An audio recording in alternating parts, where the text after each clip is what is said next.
Hey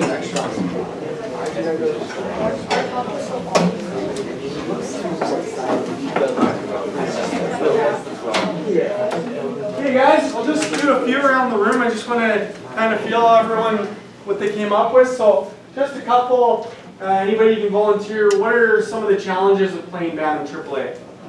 Our side? The pace? Yeah, that's a good one. Our side? Bigger kids. The sorry? Bigger kids. So the size, yeah, that's one for sure. Wes? Being mentally prepared. Mentally prepared, that's a big one.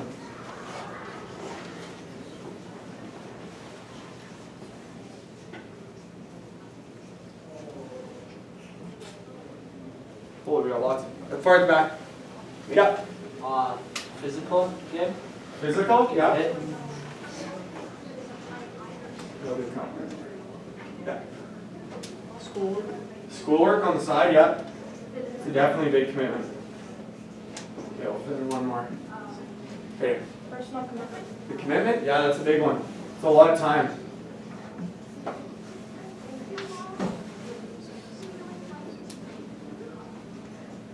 Okay, and then for the opportunities. What do you guys see as an opportunity for those who haven't played here, I guess?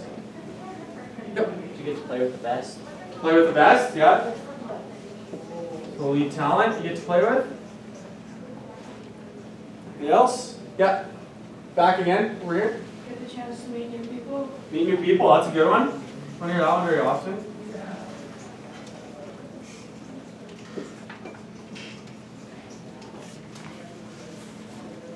Anybody else? Back, yep. Represent your town. Represent your town. Highest level.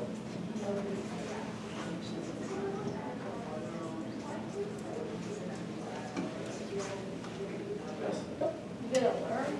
You gotta learn, that's a good one. Learn at a new level. Alright, one more. Front, yep. Get to represent Grand Prairie, I like that one. Representing it. Okay. Awesome. So, when we look at these guys, there's a lot of challenges to it. We talked about the pace, and I mean, these are only a few of them. I know there's a lot more you guys probably had to bring forward, but the pace, the size, mentally prepared, physical, the school, the personal commitment, okay? So these challenges, you guys are hitting these all in the head. I'm really glad you brought these up at this level, because this doesn't change, fellas. It only gets more time commitment when you go older. The school gets heavier, the pace is faster, you have to be more mentally prepared.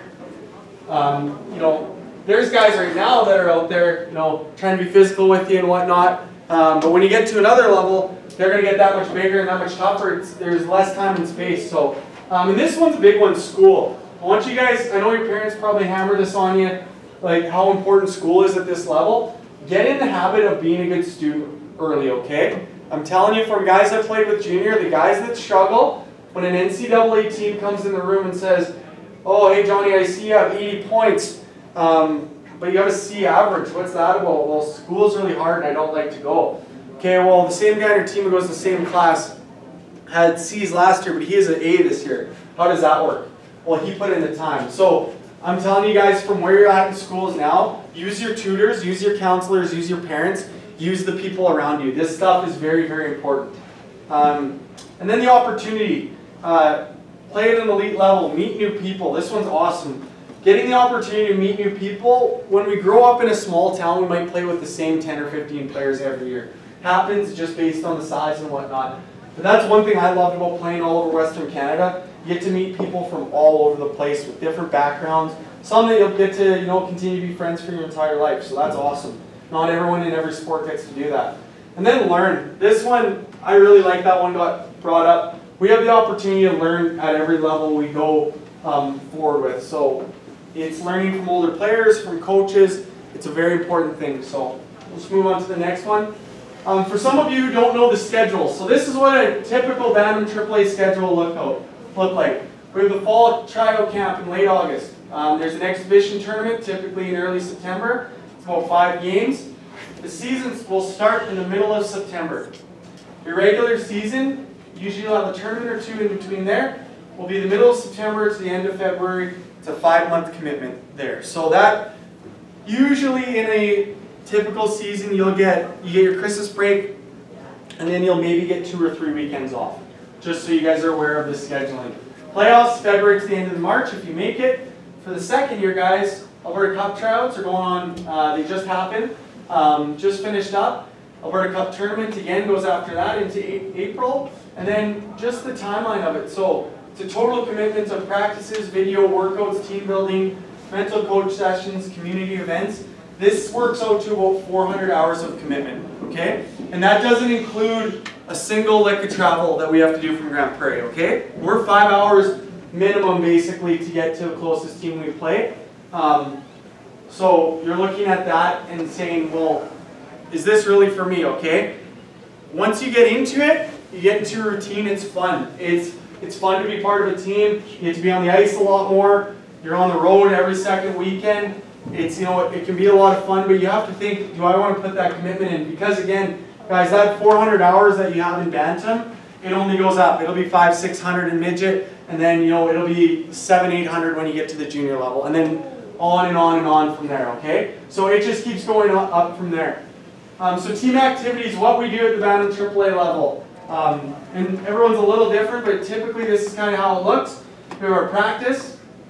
So that includes skill development, systems, and team preparations. We have skill development skates that are run as a secondary. We have VO2 workout sessions. We have video. We have team building. We have mental coach sessions. We have community volunteer work that we get into. And then finally we have the games. So all these are very important. These all become part of it to being a Bantam AAA player, okay? So some of the challenges we have are our season length, okay? You guys start kind of at the end of August. You can go all the way to, you know, end of March if the season goes well, you make it to the league finals. Injuries, okay? Wes brought it up. We had 7 or 8, you know, injuries on the Bantam AAA team this year. Sometimes it'll be less, sometimes it'll be more. But this is a time where you're going to get into a fast environment where it's physical. There's good hockey players. You have to take care of your body. One of the biggest things I hear guys in the NFL talk about, they say my body is my business. So these guys are getting paid for a living what they do. I tell young athletes to do the same, okay? You're playing, you have 19 other guys counting on you. Your body needs to be taken care of. Good hydration, good nutrition. You know, when you have the opportunity to rest, you rest. And diet is so huge, okay? Especially you guys are growing young men. You need to eat well and take care of your body. Balancing school and extra hockey / extracurriculars. The ups and downs of the season. You can ask the guys this year, you know, challenging season record-wise for our Bantam AAAs. There was some ups and downs for sure, and I can guarantee that. We had some high moments. You guys, you know, got the opportunity to win some games at the end of the year, which was great. You know, there were some tough stretches. I played on coached the last team I played on, or coach that went to the playoffs, I should say. We lost 7 in a row at one point before we went to the playoffs. So every team goes through it. You see NHL teams go through it. You have to be able to manage those highs and lows. And then competing at an elite level. So this is very difficult to do every single night to be consistent. Now, every night you're not going to be great. Connor McDavid has nights off, as well as the guys in the NHL. But we need to be consistent. We need to have that consistent mindset of every night we come, I'm going to have a process. I come to the rink, I do this. I come to practice, I do this. When you can be a consistent hockey player, it'll go a lot farther for you fellas, okay? So we'll jump past this one just because based on time. I'll get into the average week in the life of a Bantam AAA player, okay? So, and some of you guys who played here, maybe looks a little different, but when I coached the team a couple years ago, this is what it looked like. So Monday was school, you have a day off from hockey, you have time with family and friends. Tuesday you have school, dry land and stretching, and then practice. Wednesday, school. When I was coaching the team, we had a VO2 session. We worked out as a team, coaching staff would work out as well with them on Wednesdays. Thursday was school. This is video and pre-practice, so this is a great time. Thursday, when the week gets to here, when I was coaching, absolutely love that time of the week. You're getting, you've counted out 3 or 4 days of the week. You're getting ready for a big weekend. You start to look into video for who you're up against, how we can be better, and getting prepared for the weekend. Then practice preparation on Thursday. Friday is school, day off hockey, time with family and friends. And then Saturday, if this was a weekend away, you travel to Edmonton, you leave in the morning, do a pregame meal, the game, then the hotel and rest. Then Sunday, you do your game, you travel back to Grand Prairie. So this is typically what it looks like at a Bantam AAA level. You know, it's a lot, fellas. It's that weekly grind of having that, you know, I'm going to play at this level. This is what my week looks like. One of the biggest things I learned, and I learned it the hard way when I went to university, is the importance of organization. So any of you have the access to sit down with your parents and have access to a calendar. If you came to my office, one of you guys, and said, hey Matt, I need a calendar, I'd print you one in 2 seconds, okay? Or an agenda. Get in this habit when you're at this age, okay? So you sit down, Sunday night, you might be, you know, have a little time, you're done your homework and whatnot. Map out how your week's going to look. Monday, I know I have time off, so, you know, we got a big weekend coming up. We're going to Medicine Hat for 3 games. Maybe I do a little bit of extra homework Monday and Tuesday. Get ready, because I know on the bus probably won't be able to get as much done. Schedule your week. Be prioritized. The people that are organized, and I know Tyler will be able to tell you this from the business standpoint, are the ones who are successful. If you're running in a million miles, you don't have any path, you know, you might get there, you might bounce along the walls and get to the spot where you need to in the end, but that organization is huge, fellas. And I see it from a hockey standpoint, from a school standpoint, from a business standpoint. All right, those are all very important. So this is one of my favorite coaches in the NCAA. He coaches a women's basketball team. They went through a stretch for the better part of 2 years where they didn't lose a game. One of the most successful NCAA coaches of all time for basketball. So just, I'll play the video first, and then I'll talk about some of the other things after. So you can go forward with that. And they're always thinking about themselves. Me, me, me, me, me. I didn't score, so why should I be happy? I'm not getting enough minutes, why should I be happy?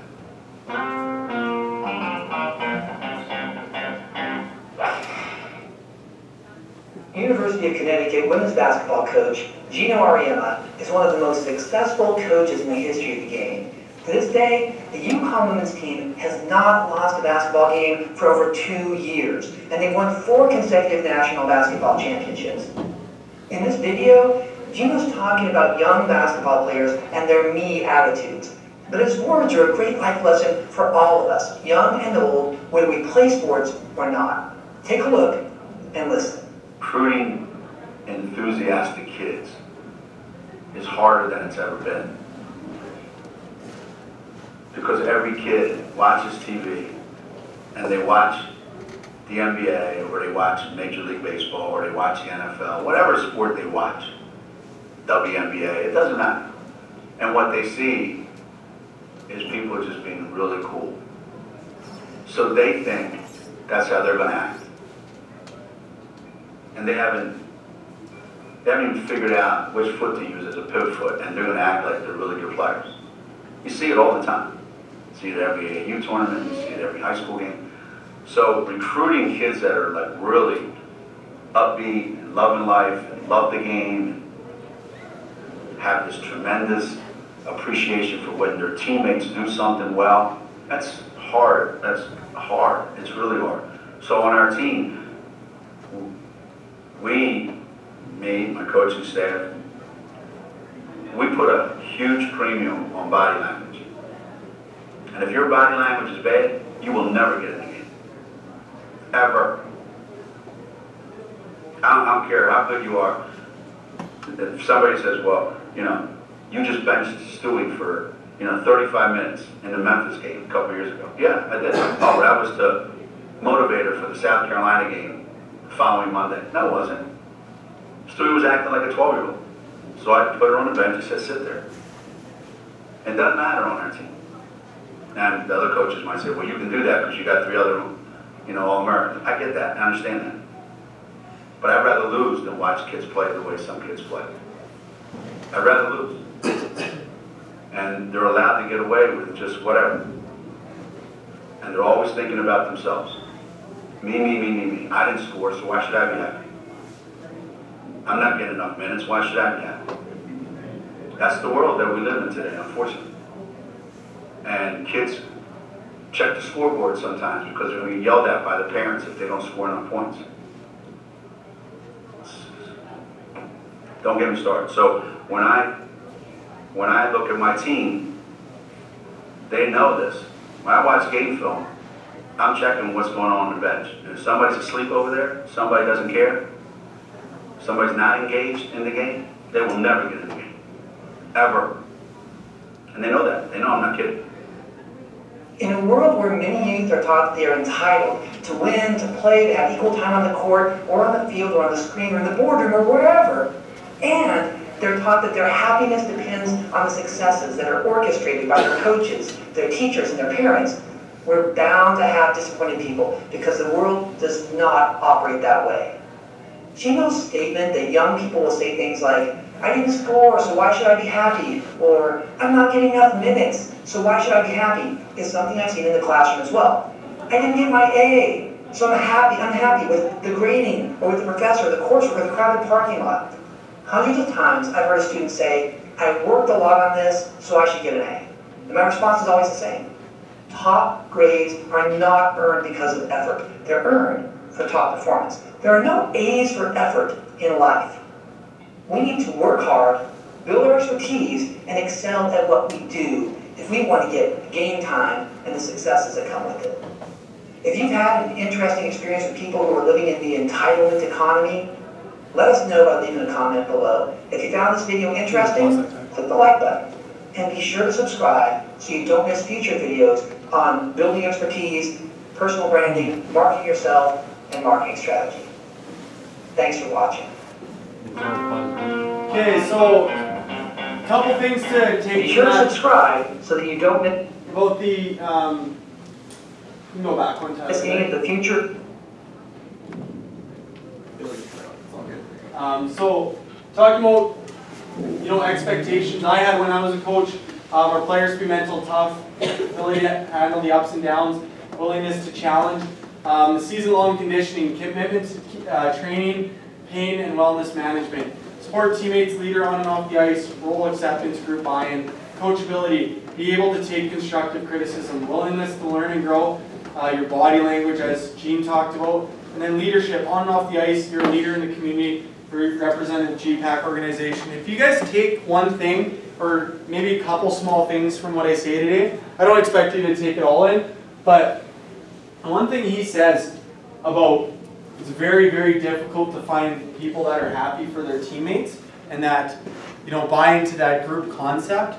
Be one of those players who's different, okay? I find it so, when I'm a coach, when I'm sitting there and we're in the third period, and I have a player on the ice, maybe the penalty kill, when I see one of our players blocks a shot, and I see the player coming off the ice, he might have a nick or he's tired, he comes off. When I see another player on the bench tap that guy in the back, that to me shows the guy cares about his teammate, he cares about the team more than he cares about himself, and he's willing to be there for his teammate, okay? I'm going to tell you guys right now, all of you aren't going to be 100-goal scorers for the rest of your life. It's not going to happen. If you do, prove me wrong. That's great. If you go play Major AAA and score 100 goals, I'll be the first one to buy you a steak dinner. But to be a great teammate is something that is so hard to do, and so many of us struggle with. I wasn't the perfect teammate growing up all the time. I learned I had some good mentors, and it took some time to develop that. But really take that home, fellas. When you're leaving camp this weekend, when you go into next season, look into leadership about how can I be a good teammate, because coaches watch that stuff, okay? I, as a coach, watch that stuff all the time. And as Coach Gene talked about, there'd be players who had poor attitudes. I remember a strict example from a playoff game where we came back to win in overtime when I was coaching the Bantam AAAs. There was a few players that didn't see a lick of ice in the third period, because they weren't supporting their teammates and they were worried about them and their ice time.